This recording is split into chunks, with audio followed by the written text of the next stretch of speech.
প্রিয় দর্শক, আমি এই মুহূর্তে তুরস্কের ইস্তাম্বুল বাসাকশিহির সেন্ট্রাল পার্কে অবস্থান করছি। রাত এখন প্রায় 12টা।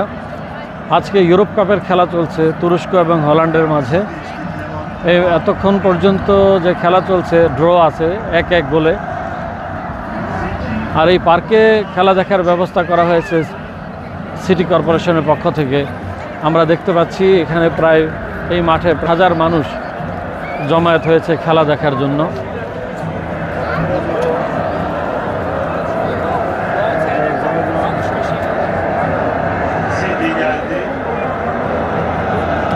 স্বতঃস্ফূর্তভাবে সকলেই খেলা দেখছে। সাথে সাথে সিটি কর্পোরেশনের পক্ষ থেকে গরম গরম চা, কফি এবং পানি পান করানোর ব্যবস্থা করা হয়েছে এই গাড়িগুলোতে, এবং যথেষ্ট সিকিউরিটি নিরাপত্তাও রয়েছে এখানে।